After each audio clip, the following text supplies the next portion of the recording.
Hello friends, power plant with Rahul में आपका स्वागत है। हम लोग डिटेल से DMCW सिस्टम, जो आपका डीमिनरलाइज्ड कूलिंग वाटर सिस्टम होता है, इसके बारे में पढ़ेंगे। तो फ्रेंड, DMCW सिस्टम को दो पार्ट में डिवाइड किया गया है। एक आपका SG साइड DMCW सिस्टम होता है, एक आपका TG साइड DMCW सिस्टम होता है। तो इसको दो पार्ट में फ्रेंड डिवाइड किया गया है। एक आपका SG साइड जो steam generator side DMCW system होता है, एक आपका TG साइड DMCW सिस्टम होता है। तो इस सिस्टम का हम लोग यूज़ क्यों करते हैं? तो फ्रेंड, जैसे आप SG साइड में आप देखेंगे तो SG साइड में आपका बहुत सारा इक्विपमेंट, जैसे आपका मिल्स है, ID फैन है, FD फैन है, PA फैन है। अगर आपका CC पंप है तो ये है, आपका APH है, आपका जो बॉयलर का स्कैफोल्डिंग डोर्स वगैरह है, उस डोर को कूलिंग करने के लिए आपका SG साइड DMCW सिस्टम का हम लोग यूज़ करते हैं। क्योंकि मान लीजिए कि आपका मिल्स है, मिल जब आपका रनिंग होता है तो उसका मोटर बियरिंग हो, मिल का बियरिंग को कूलिंग करने के लिए आपका लूब वाल्व सिस्टम होता है, और उस लूब वाल्व सिस्टम को कूल करने के लिए आपका SG साइड का DMCW वाटर जाता है। जैसे आपका ID फैन है, FD फैन है, PA फैन है, तो सबका मोटर बियरिंग होता है, फैन बियरिंग होता है। तो उस बियरिंग को कूलिंग करने के लिए आपका लुब्रिकेशन सिस्टम होता है, लूब वाल्व सिस्टम होता है। तो लूब वाल्व सिस्टम क्या करता है, आप LOP पंप चलाते हैं, वहाँ से आपका ऑयल जो होता है वो बियरिंग में जाता है और बियरिंग से हीट को लेता है। तो उस बियरिंग को हीट लेने के बाद लूब वाल्व का टेम्परेचर आपका इंक्रीज हो जाता है। तो उस लूब वाल्व टेम्परेचर को कूल करने के लिए आपका कूलिंग वाटर सिस्टम का ज़रूरत पड़ता है, ताकि वो कूलिंग वाटर जो हो वो आपका ऑयल से हीट को ले और ऑयल को ठंडा कर दे, ताकि उस ऑयल को फिर फर्दर हम लोग बियरिंग को कूलिंग करने के लिए यूज़ करें।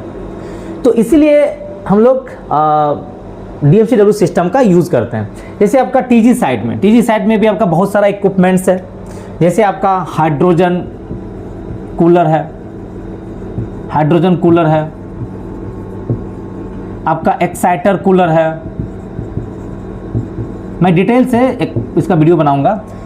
आपका जितना भी MD-BFP है उसमें आपका वर्किंग ऑयल कूलर होता है, लूब ऑयल कूलर होता है। अगर आपके प्लांट में TD-BFP अगर यूज हो रहा है तो TD-BFP लुब्रिकेशन सिस्टम को कूल करने के लिए जाता है। आपका प्राइमरी वाटर सिस्टम है,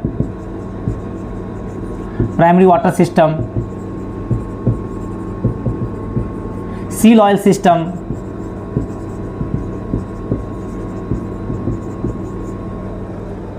तो क्या होता है कि इस सारे सिस्टम को भी कूलिंग करने के लिए आपका TG साइड का DMCW वाटर होता है।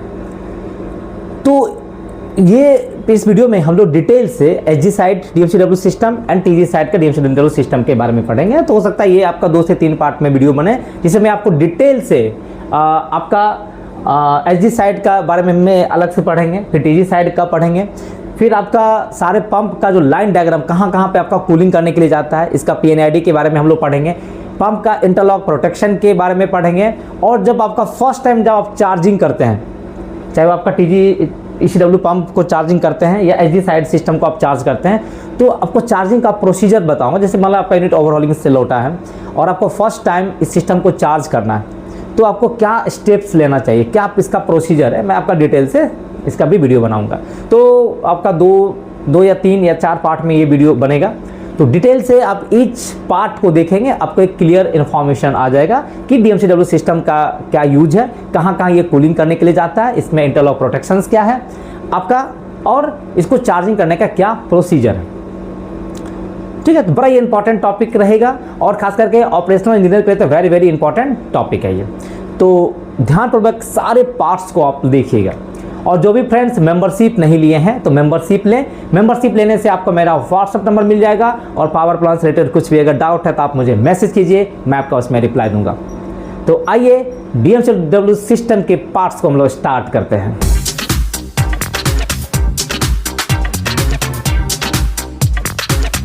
तो फ्रेंड्स, सबसे पहले हम लोग turbine side equipment cooling water system के बारे में डिटेल से पढ़ते हैं कि उस सिस्टम में कितना पंप्स होता है और उसका वाटर कहाँ पे आपका कूलिंग करने के लिए जाता है। ठीक है, तो फ्रेंड TG-CW सिस्टम में आप देखिएगा तो तो टोटल आपका 3 पंप नज़र से आएगा, A, B and C। Running condition में हम लोग 2 पंप चला के रखते हैं और थर्ड पंप जो होता है उसको स्टैंड बाय कंडीशन में रखते हैं। अगर किसी कारण से कोई पंप आपका ट्रिप हो जाता है तो स्टैंड बाय पंप ऑटो में स्टार्ट हो जाता है। ठीक है, तो रनिंग कंडीशन में आपका 2 पंप सर्विस में रहेगा और तीसरा पंप आपका स्टैंड बाय कंडीशन में रहता है। ये सारा पंप जो है आपका सेंट्रीफ्यूगल पंप रहता है और ये आपका 0 मीटर में ये पंप इंस्टॉल रहता है। ठीक है, तो इस पंप का जो कैपेसिटी होता है वो अप्रोक्सीमेट 950 MQ पर आवर के आसपास होता है और इसका डिस्चार्ज प्रेशर जनरली आपका 5.5 से 6 kg के आसपास होता है। ठीक है, हर पंप के आपका सक्शन में एक सक्शन वाल्व होता है जो कि मैनुअली ऑपरेटेड वाल्व होता है। इसमें कोई आपका मोटराइज वाल्व नहीं रहता है, इसमें आपका सक्शन वाल्व रहता है और इस सक्शन वाल्व में आपका लिमिट स्विच लगा देता है। लिमिट स्विच लगाने से आपको फ़ायदा क्या मिलता है कि अगर ये वाल्व ओपन है या क्लोज है आपको कंट्रोल रूम में पता चलता रहेगा। तो इसका limit switch open, limit switch close लगा दिया जाता है। अगर आपका वाल्व ओपन है तो कंट्रोल रूम में आपको वाल्व का लिमिट स्विच ओपन दिखाएगा। ठीक है, अगर क्लोज रहेगा तो लिमिट स्विच क्लोज का सिग्नल आएगा। और इसके डिस्चार्ज साइड में देख रहे हैं फ्रेंड, आपका NRV रहता है और मोटराइज ऑपरेटेड डिस्चार्ज वाल्व होता है। यहाँ पे आपका मोटराइज ऑपरेटेड डिस्चार्ज वाल्व से जब आप पंप को स्टार्ट करते हैं तो स्टार्ट करने से पहले हम लोग इसका इंटरनल प्रोडक्शन जब पढ़ेंगे तो उसमें डिटेल्स इसके बारे में डिस्कस करेंगे कि जब आप पंप को स्टार्ट करते हैं तो इसका डिस्चार्ज वाल्व क्लोज रहता है। पंप को जैसे आप स्टार्ट कमांड देते हैं तो ये डिस्चार्ज वाल्व ऑटो में आपका ओपन हो जाना चाहिए। ठीक है, तो आपका ये 3 पंप है, तीनों पंप का अपना अपना suction valve and discharge valve होता है। ठीक है, और इसमें आपका मेकअप करने के लिए, इस सिस्टम में मेकअप करने के लिए कहीं कहीं आप देखेंगे प्लांट में आपका सिंगल ओवरहेड टैंक रहता है। आपका HG साइड और TG साइड दोनों सिस्टम के लिए आपका सिंगल ओवरहेड टैंक रहता है और कहीं कहीं आपका TG साइड के लिए अलग ओवरहेड टैंक रहता है और HG साइड के लिए आपका अलग ओवरहेड टैंक रहता है। ठीक है, तो इसमें कंफ्यूज नहीं होना है कि कहीं कहीं किसी प्लांट में दोनों सिस्टम के लिए, चाहे वो TG side equipment cooling water system हो या HG साइड का इक्विपमेंट कूलिंग वाटर सिस्टम हो, दोनों सिस्टम के लिए एक सिंगल ओवरहेड टैंक रहता है और कहीं कहीं दोनों सिस्टम के लिए अलग अलग सेपरेट आपका ओवरहेड टैंक रहता है। ओके, इस ओवरहेड टैंक में आपका मेकअप करने के लिए आपका 2 सिस्टम्स रहता है, एक नॉर्मल मेकअप सिस्टम रहता है, एक आपका इमरजेंसी मेकअप सिस्टम रहता है। ठीक है, तो नॉर्मल मेकअप मतलब आपका DM मेकअप पंप चला के आप इसमें पानी लेते हैं। इमरजेंसी मेकअप मतलब होता है कंडेंसेट ट्रांसफर पंप चला के आप पानी लेते हैं। ठीक है, तो नॉर्मल मेकअप मतलब DM मेकअप पंप चलाते हैं और इमरजेंसी मेकअप मतलब आपका कंडेंसेट ट्रांसफर पंप, जो कि आपके प्लांट में 2 टाइप का टैंक रहता है, 2 तरह का सिस्टम से, एक आपका DM टैंक रहता है, एक आपका कंडेंसेट ट्रांसफर टैंक रहता है, CST रहता है। ठीक है, तो CST टैंक के लिए अपना जो पंप है वो आपको, जिसको हम लोग कंडेंसेट ट्रांसफर पंप कहते हैं, और DM टैंक से जो पंप सक्शन लेता है उसको हम लोग DM मेकअप पंप कहते हैं, DM ट्रांसफर पंप कहते हैं उसको। ठीक है, तो दोनों सिस्टम का प्रोविजन रहता है आपका मेकअप के लिए। उस मेकअप वाले वाल्व में दिखेगा फ्रेंड कि एक आपका मैनुअल वाल्व रहता है, एक आपका मोटराइज ऑपरेटेड वाल्व रहता है। तो हम लोग मैनुअल वाल्व को जनरली ओपन कंडीशन में रखते हैं और मोटराइज वाल्व के थ्रू ही हम लोग मेकअप लेते हैं। इसमें जनरली ये देखिए, ये डाटा आपका प्लांट टू प्लांट वेरी कर सकता है। जनरली हम लोग ओवरहेड टैंक का लेवल जो है वो 1400 से 1500 mmWc हम लोग नॉर्मल कंडीशन में रखते हैं। अगर आपका लेवल डिक्रीज होके अगर 1000 mmWc हो जाता है तो आपको एक अलार्म आएगा और अलार्म आने से आपको अलार्म क्या चीज़ का आएगा कि DM overhead tank level low का। तो लो से क्या होगा कि आप CST पंप चला के आप इसमें मेकअप ले सकते हैं। कहीं कहीं क्या होता है कि CST पंप या DM ट्रांसफर पंप आपको चलता ही रहता है। जैसे ही आपका इसका लेवल कमेगा तो वो लेवल कम होने से क्या होता है, जो इसके लाइन में मेकअप वाले लाइन में जो मोटराइज वाल्व था फ्रेंड, वो आपका ऑटो में ओपन होगा और आपका मेकअप हो जाएगा। किसी किसी प्लांट में क्या होता है कि CST पंप या DM मेकअप पंप चला के नहीं रखा जाता है। तो आपको जैसे ही आपको मेकअप लेना है तो मेकअप लेने के समय ही हम लोग CST पंप या DM मेकअप पंप चलाते हैं और वहाँ से हम लोग मेकअप लेते हैं। जब इसका लेवल एडुकेट हो जाता है तो जो आपका जो डिस्चार्ज वाल्व मोटराइज ऑपरेटेड जो वाल्व था उसको क्लोज हो जाता है और फिर हम लोग पंप को स्टॉप कर देते हैं। तो ये आपका प्रोसीजर प्लांट टू प्लांट आपका वेरी कर सकता है, ठीक है। तो जनरली हम लोग लेवल 1400 से 1500 MMWC मेंटेन करते हैं। और यहाँ से क्या होता है, टैंक से आपका ये टैंक जनरली कहाँ पे रहता है फ्रेंड, कंफ्यूज नहीं होना, ये आपका जनरली डायरेक्टर फ्लोर पे दिखेगा, डायरेक्टर फ्लोर के पे रहता है। तो इस पंप का जनरली कैपेसिटी आपका 10 MQ के आसपास आपका रहता है। ये आपका data plant to plant vary कर सकता है। यहाँ से मेकअप करने के लिए आपका एक जिस टैंक से जो आपका डिस्चार्ज लाइन है वहाँ पे आपका एक मैनुअल वाल्व रहता है। फिर आपका सिस्टम में जो हम लोग पानी लेते हैं वहाँ पे आपका मैनुअल वाल्व रहता है। तो जब भी पानी अगर लेना होगा तो ये दोनों मैनुअल वाल्व को ओपन कर लीजिए, आपका सिस्टम से पानी आना शुरू हो जाएगा, मेकअप करना शुरू कर देगा। जैसे आपका ये क्लोज सर्किट में मूव करता है तो कहीं कहीं आपका जैसे सिस्टम में लॉस हो जाता है वाटर का, तो उसको मेकअप करने के लिए हम लोग ओवरहेड टैंक में पानी लेके वाटर को नॉर्मल लेवल मेंटेन करते हैं। तो आपका 3 पंप है, तीनों पंप को हम लोग रनिंग कंडीशन में 2 पंप रनिंग कंडीशन में रहता है, तीसरा पंप स्टैंड बाय कंडीशन में रहता है। यहाँ से क्या होता है कि आपका तीनों पंप का discharge line common discharge line है। यहाँ से एक आपका रीसर्कुलेशन लाइन होता है। इस रीसर्कुलेशन लाइन में आपका मैनुअल वाल्व्स रहता है या मोटराइज वाल्व्स भी का भी प्रोविजन रहता है। बहुत जगह आपका मैनुअल वाल्व से रहता है, इसको हम लोग एक सर्टेन पोजीशन पे इसको एडजस्ट कर देते हैं ताकि आपका रीसर्कुलेशन मोड में भी कुछ चलता रहे। यहाँ से क्या होता है फ्रेंड, जब कॉमन डिस्चार्ज का जो हेड प्रेशर जनरली आपका 5.6 से 6 kg के आसपास ये रहता है। इसमें आपका temperature element, pressure element, pressure gauge, temperature gauge लगा रहता है जो आपको दिखाता रहेगा कि उस सिस्टम में कितना आपका प्रेशर है, कितना आपका टेम्परेचर है, ठीक है। तो आपका टेम्परेचर गेज, प्रेशर गेज आपका रहता है जिससे आपको पता चलता रहेगा कि इसका टेम्परेचर और प्रेशर कितना है। इसके सक्शन साइड में भी आपका प्रेशर गेज लगा रहता है जो कि आपको सक्शन का प्रेशर दिखाता रहेगा। तो फ्रेंड्स सक्शन का प्रेशर भी एक इंपॉर्टेंट प्रेशर है और उस सक्शन प्रेशर पे इसका ट्रिपिंग भी होता है। मैं आपको इसका डिटेल बाद में बताऊंगा इंटरनल प्रोटेक्शन में। देखिए इसका सक्शन प्रेशर जनरली आपका 3 से 3.2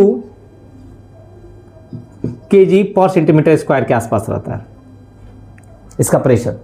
और इसका प्रेशर जनरली अगर 2.4 2.5 से अगर कम हो जाता है तो आपका पंप का ट्रिपिंग हो जाता है, ठीक है। तो आपका सक्शन साइड में भी टेम्परेचर गेज, प्रेशर गेज रहता है और डिस्चार्ज साइड में भी आपका प्रेशर गेज, टेम्परेचर गेज रहता है। जनरली आपका दो पंप रनिंग कंडीशन में रहता है। तो टोटल फ्लो आप देखिएगा friend 850 MQ per hour flow होता है। और इस फ्लो को मेजर करने के लिए आपका बाईपास रोटामीटर लगा रहता है जो कि आपको फ्लो कितना फ्लो है ये आपको पता चलते रहता है, ओके। यहाँ से जब तीनों पंप का कॉमन डिस्चार्ज एक होके आपका PHE में आता है। ये PHE का लोकेशन जो है वो 8.5 मीटर में रहता है। तो TG साइड में आपका 3 PHE रहता है। जब आपको मैं SG साइड पढ़ाऊंगा तो वहाँ पर आपका 2 PHE रहता है। तो 3 PHE में आपका 2 PHE सर्विस में रहता है और 1 PHE को हम लोग स्टैंड बाय कंडीशन में रखते हैं, ठीक है। तो आपका एट ए टाइम 2 PHE ही सर्विस में रहता है, ओके। इस PHE का मेन काम क्या होता है, देखिए PHE का मेन फंक्शन क्या है, जो आपका प्लेट टाइप हीट एक्सचेंजर का, कि यहाँ पे जो अभी वाटर जो PHE में आता है, this is the hot DMCW water होता है। हॉट DMCW वाटर में क्यों बोल रहा हूँ, क्योंकि ये जो आपका PHE से जो वाटर निकलता है वो टरबाइन साइड में जितना भी इक्विपमेंट्स है उसको कूलिंग करने के लिए जाता है, जिसमें आपको बताऊंगा इसमें कहाँ कहाँ जाता है। तो जनरली आप देखिए कि प्राइमरी वाटर सिस्टम में जाता है, सील ऑयल सिस्टम में जाता है, वैक्यूम पंप को सेपरेटर को लेवल मेकअप करने के लिए जाता है, आपका MD-BFP का जो jacket cooling, mechanical seal coolers, आपका बूस्टर पंप हो या BFP हो, दोनों एंड में जाता है, driving in non driving in side में जाता है, ठीक है। आपका हाइड्रोजन कूलर में जाता है, एक्साइटर कूलर में जाता है। तो वहाँ पे जब ये वाटर जाता है PHE से निकलने के बाद, तो वहाँ से हीट एब्जॉर्व करता है और खुद ये हॉट वाटर बन जाता है।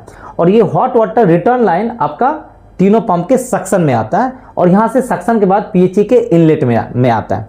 तो PHE के इनलेट में आपका DMCW वाटर का टेम्परेचर ज़्यादा रहता है, लेकिन PHE से जब ये आउट होता है तो उसका टेम्परेचर डिक्रीज होता है, मतलब आपका कोल्ड DMCW वाटर बनता है और कोल्ड वाटर को ही हम लोग सब जगह इक्विपमेंट कूलिंग के लिए भेजते हैं। तो PHE में आपका प्रोविजन देखेंगे फ्रेंड कि PHE में आपका दो वाटर आता है, एक आपका DMCW वाटर आता है, एक आपका एक्सोडिक कूलिंग वाटर जो ACW होता है। ACW water means DMCW water को कूल कौन करेगा, है ना। DMCW वाटर तो सब जगह जितना भी इक्विपमेंट गया, जैसे hydrogen cooler, exciter cooler, primary water system, seal oil system, आपका BFP का जो mechanical seal and jacket cooling के लिए जाता है, तो सबसे तो हीट एब्जॉर्ब किया और खुद ये हॉट हो जाता है, तो इसको तो ठंडा करना पड़ेगा, इस वाटर को तो ठंडा करना पड़ेगा। ये ठंडा कौन करेगा, तो ये ठंडा करता है इसको exotic cooling water system, ACW system cool करता है। तो यहाँ पे PHE में देखेंगे फ्रेंड कि आपका DMCW वाटर, जैसे आपका PHE का जो अरेंजमेंट्स आप देखेंगे फ्रेंड्स, तो PHE में क्या रहता है कि आपका दो वाटर का सिस्टम से, जैसे मान लीजिए कि आपका ये PHE है, तो इसमें क्या होता है कि टॉप साइड में देखेंगे फ्रेंड कि आपका हॉट DM वाटर आता है और नीचे से आपका कोल्ड DM वाटर निकलता है, ठीक है। और नीचे से ही आपका कोल्ड ACW वाटर जाता है और टॉप से आपका हॉट ACW वाटर निकलता है, ठीक है। जैसे आपका PHE है, तो PHE में क्या होता है कि आपका टॉप और बॉटम में दिखेगा कनेक्शन, वाटर का कनेक्शन, तो आपका कोल्ड ACW आपका बॉटम से एंटर करता है और हॉट ACW आपका टॉप से निकलता है। हॉट DM वाटर जो पंप का डिस्चार्ज जब 3 पार्ट में डिवाइड होता है, तो यहाँ पे आपका हॉट DM वाटर PHE में टॉप से एंटर करता है और कोल्ड DM वाटर आपका बॉटम से निकलता है। ये आपका तीनों PHE का इसी प्रकार से अरेंजमेंट्स रहता है। PHE से निकलने के बाद फिर ये आपका एक कॉमन हेडर बना लेता है। PHE से निकलने के बाद आपका कॉमन हेडर बनाता है। तो जितना भी आपका लाइन जा रहा है फ्रेंड्स, चाहे वो आपका ACW का लाइन हो या DM वाटर का लाइन हो, उस लाइन में आप देखेंगे फ्रेंड कि इनलेट हो या आउटलेट हो, सब में आपका मैनुअली ऑपरेटेड वाल्व्स रहता है हर लाइन में, ठीक है। और चाहे इनलेट लाइन हो या आउटलेट लाइन हो, ओके। पिछले आपको देखिए मैनुअल वाल्व आपको दिख रहा है फ्रेंड्स, ये आपका मैनुअल वाल्व्स रहता है। यहाँ PHE से निकालने के बाद आपका ये कॉमन हेडर बनाता है और कॉमन हेडर बनाने के बाद आपका वाटर कहाँ कहाँ जाता है, PHE से निकलने के बाद जो आपका कोल्ड TGCW वाटर होता है वो देखिए कहाँ कहाँ जाता है। जैसे आपके ये आपका फ्रेंड कॉमन हेडर है, PHE निकलने के बाद देखिए कहाँ कहाँ जाता है। पहले देखिए आपका सील ऑयल सिस्टम में जाता है, सील ऑयल कूलर में। देखिए सील ऑयल कूलर में क्या है, सील ऑयल कूलर में आपका एयर साइड कूलर होता है PHE and air hydrogen side PHE होता है। आपका एयर साइड PHE आपका 2 होता है और हाइड्रोजन साइड PHE भी आपका 2 होता है। दोनों PHE में एक PHE आपका सर्विस में रहता है, एक PHE आपका स्टैंड बाय कंडीशन में रहता है, ठीक है। तो आपका हाइड्रोजन साइड PHE हो या एयर साइड PHE हो, वहां पे आपका कूलिंग के लिए जाता है, जहां पे सील ऑयल सिस्टम को ये कूल करता है, ओके। ये आपका कूलर का अरेंजमेंट्स कहां पे रहता है, 0 मीटर पे रहता है। सील ऑयल सिस्टम आपका 0 मीटर पे है। इसके बाद आपका प्राइमरी वाटर सिस्टम को कूल करने जाता है, ये 8.5 मीटर पे इसका अरेंजमेंट्स है।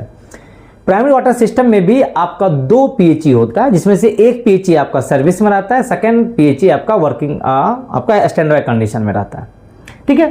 तो प्राइमरी वाटर कूलर में जाता है, जिसमें से आपका 8.5 मीटर पे ये अरेंजमेंट्स है। आपका 1 कूलर सर्विस में रहता है, दूसरा कूलर स्टैंड बाय कंडीशन में रहता है।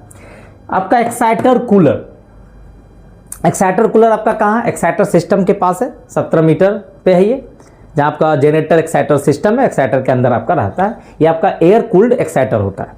जैसे आपका जनरेटर क्या है, हाइड्रोजन कूल्ड जनरेटर होता है, एक्साइटर जो होता है वो एयर कूल्ड एक्साइटर होता है, ठीक है। तो एक्साइटर कूलर भी आपका 2 कूलर होता है और दोनों कूलर आपका सर्विस में रहता है, ठीक है। तो एक्साइटर कूलर आपका 17 मीटर पे अरेंजमेंट्स है। हाइड्रोजन कूलर, हाइड्रोजन कूलर आपका जनरेटर के अंदर रहता है, जो आपको दिखेगा ना, ओवरऑलिंग होता है तो आपको दिखेगा ये। हाइड्रोजन कूलर भी आपका टोटल 4 होता है और चारों कूलर सर्विस में रहता है, ठीक है। तो उसमें हाइड्रोजन कूलर में आपको जाता है, जहां पे हाइड्रोजन को कूल किया जाता है। कंट्रोल फ्लूइड कूलर, ये आपका 0 मीटर में है। CFT रूम, CFT रूम में भी आपका 2 कूलर्स रहता है। एक कूलर आपका सर्विस में रहेगा, एक कूलर स्टैंड बाय कंडीशन में रहता है, जिसमें कि आपका गवर्निंग SPCF रूम क्या है, CFT रूम में क्या, कंट्रोल फ्लूइड रूम जो होता है, जब भी आपका गवर्निंग सिस्टम है आपका उसको यूज़ करने के लिए जाता है। तो वहाँ पे भी आपका कूलर में जाता है। टरबाइन लो वॉल्व कूलर जो 8.5 मीटर पे MOT रूम है, MOT रूम में भी आपका 2 कूलर होता है। एक कूलर सर्विस में रहता है, दूसरा कूलर स्टैंड बाय कंडीशन में रहता है। उस कूलर में भी आपका DMCW TG साइड का DMCW वाटर जाता है, ठीक है, जहाँ पे टरबाइन का लो वॉल्व को ये कूल करता है। यहाँ के बाद देखिए फ्रेंड, आपका TDBFP, अगर आपके प्लांट में TDBFP है तो TDBFP आपका 2 होगा और एक MDBFP होगा, ठीक है। अगर TDBFP है तो दोनों TDBFP का लो वॉल्व सिस्टम होता है। ये आपका 0 मीटर पे अरेंजमेंट्स इसका जनरली रहता है। तो जो आपका लो वॉल्व सिस्टम है उसको कूल करने के लिए आपका 2 कूलर होता है वहाँ पे। एक कूलर सर्विस में रहता है, दूसरा कूलर स्टैंड बाय कंडीशन में रहता है। तो उस कूलर में आपका ये TGCW का वाटर जाता है। फिर फ्रेंड आपका MDBFP, देखिए MDBFP में आपका ध्यान दीजिए फ्रेंड, वहाँ पे आपका लो वॉल्व कूलर होता है, वर्किंग ऑयल कूलर होता है, ठीक है। लो वॉल्व कूलर में जो आपका AOP हो या MOP हो, उस जो आपका बियरिंग का ऑयल होता है उसको कूल करने के लिए आपका लो वॉल्व कूलर होता है। एक आपका वर्किंग ऑयल कूलर होता है जो कि हाइड्रोलिक कपलिंग में जो ऑयल यूज होता है उसको कूल करने के लिए वर्किंग ऑयल कूलर होता है। 2 low valve cooler, 2 working oil cooler, जिसमें से एक लो वॉल्व कूलर और एक वर्किंग ऑयल कूलर सर्विस में रहता है, अदर कूलर आपका स्टैंड बाय कंडीशन में रहता है, ठीक है। इसके बाद आपका मोटर कूलिंग के लिए भी आपका TGCW का वाटर जाता है। मोटर भी जो इसका मोटर है वो आपका वाटर कूल्ड मोटर होता है, तो उस मोटर को भी कूल करने के लिए आपका TGCW का वाटर जाता है। उसके बाद MDBFP में फ्रेंड देखिएगा कि आपका बूस्टर पंप होता है एंड BFP जो बॉयलर फीड पंप होता है। तो चाहे BFP हो या बॉयलर फीड पंप हो, इसके दोनों एंड में देखिएगा फ्रेंड कि आपका मैकेनिकल सील लगा रहता है। तो मैकेनिकल सील का जो वाटर है उस वाटर को क्या करता है, आपका बाहर में कूलर रहता है, उस मैकेनिकल सील वाटर को कूल करने के लिए आपका TGCW का वाटर जाता है। और एक आपका जैकेट कूलिंग का प्रोविजन रहता है, तो जैकेट कूलिंग के लिए डायरेक्ट आपका TGCW का वाटर जाता है पंप के अंदर और उस जैकेट को कूल करता है। मैकेनिकल सीलिंग को कूल करने के लिए आपका बाहर में आपका कूलर्स का अरेंजमेंट है, कूलर फिल्टर का अरेंजमेंट रहता है, वहां कूलर में आपका TGCW का वाटर जाता है और जो मैकेनिकल सील वाटर को कूल करता है। और जैकेट कूलिंग करने के लिए आपका दोनों एंड में जैकेट कूलिंग भी है, चाहे वो बूस्टर पंप हो या बॉयलर फीड पंप हो, उसको कूल करने के लिए आपका डायरेक्ट TGCW का वाटर जाता है, ठीक है। सेम अरेंजमेंट्स आपका TDBFP में भी है। TDBFP में भी आपका बूस्टर पंप है एंड बॉयलर फीड पंप है, उसमें भी दोनों एंड में आपका मैकेनिकल सील्स लगा रहता है, उसको कूल करने के लिए आपका कूलर्स है, उस कूलर में आपका TGCW का वाटर जाता है। और इसके दोनों एंड में चाहे बूस्टर पंप हो या बॉयलर फीड पंप हो, इसके दोनों एंड में आपका जैकेट कूलिंग के लिए TGCW का वाटर जाता है, देखिए। इसके बाद आपका CP, जो आपका CP है, ये कहाँ पे है CP, आपका 0 मीटर हॉटवेल लेवल पे रहता है। उस CP में भी देखिएगा TGCW का वाटर कूलिंग के लिए जाता है। 3 CP है, तीनों CP में अलग अलग कूलिंग वाटर का अरेंजमेंट्स है, जिसमें से आप CP में भी 2 CP सर्विस में रहता है, एक CP आपका स्टैंड बाय कंडीशन में रहता है। तो वहां पे भी आप देखिएगा फ्रेंड, जो आपका थ्रस्ट बेयरिंग है उसको कूल करने के लिए आपका TGCW का वाटर जाता है। इसके बाद आपका ceiling water makeup for vacuum pump, जैसे आपका वैक्यूम पंप है तो वैक्यूम पंप में आपका एक सेपरेटर लगा रहता है, उस सेपरेटर में आपका वाटर रहता है, जहां से वाटर क्या होता है कि CW रिसर्कुलेशन पंप के थ्रू चला के उस वाटर को पहले कूलर में लेके जाते हैं और उस कूलर से आपका वैक्यूम पंप के दोनों एंड में सीलिंग प्रोवाइड करता है। तो कूलर में वाटर आपका ACW का वाटर रहता है, एक्चुअली कूलिंग वाटर का अरेंजमेंट्स रहता है। तो कूलर में आपका कौन सा वाटर है, ACW का वाटर है, लेकिन जो सेपरेटर के अंदर जो वाटर है, जो टरबाइन है, जो वैक्यूम पंप के दोनों एंड में ग्लैंड सीलिंग प्रोवाइड करता है, ये वाटर आपका DMCW वाटर रहता है और उसको मेकअप करने के लिए आपका भी आपका प्रोविजंस रहता है, ठीक है। तो ये इतना सारा जगह आपका TGCW का वाटर जाता है, ठीक है। और इसके बाद सबका आउटलेट आपका आता है, एक इनलेट लाइन देखते होंगे फ्रेंड, एक उसका आउटलेट लाइन होता है। आउटलेट लाइन आपका क्या होता है, कॉमन हेडर बना के आपका ये वाटर कहाँ जाता है, ये वाटर आपका तीनों पंप के सक्शन में जाता है और उसी सक्शन लाइन में आपका मेकअप के लिए ओवरहेड टैंक है, उस टैंक से आपका सप्लाई वाटर आता है और ये अल्टीमेट आपका पंप के सक्शन में जाता है। और ये वाटर जो कि हॉट वाटर है, इसको फिर से हमको इस सारी जगह भेजना है। तो क्या भेजना है, ठंडा करके भेजना है, कोल्ड करके भेजना है। तो इसको कूलिंग करने के लिए आपका PHE है, PHE में आपका वाटर जाता है और उस PHE में जो ACW का वाटर है, उस ACW का वाटर का यूज करके हम लोग ये जो आपका हॉट DMCW वाटर इसको कूल करते हैं और फिर से इस सारे जगह हम लोग वाटर को सप्लाई करते हैं। तो ये आपका साइक्लिक मैनर में चलता रहता है। TGCW जो turbine side equipment cooling water system के इस पार्ट में आपने TGCW सिस्टम के बारे में देखा कि TGCW पंप कितना पंप होता है, कितना आपका वर्किंग में कितना पंप रहता है, स्टैंड बाय पंप कितना रहता है, PHE कितना आपका सर्विस में रहता है और TGCW का वाटर कहाँ कहाँ जाता है आपका, इसके बारे में आपको एक इन्फॉर्मेशन मिल गया। नेक्स्ट पार्ट में हम लोग देखेंगे TGCW सिस्टम का चार्जिंग, कि TGCW सिस्टम मान लें कि आपका यूनिट पूरा बंद है और TGCW सिस्टम को आपको चार्ज करना है, तो चार्जिंग का क्या प्रोसेस है, बड़ा इंपॉर्टेंट टॉपिक रहेगा फ्रेंड। इस वीडियो को देखिएगा, आपके लिए काफ़ी इन्फॉर्मेटिव रहेगा। और इस पार्ट में अगर कुछ भी कंफ्यूजन रहा हो तो जरूर कमेंट कीजिए, मैं आपका उसमें रिप्लाई दूंगा। Thank you.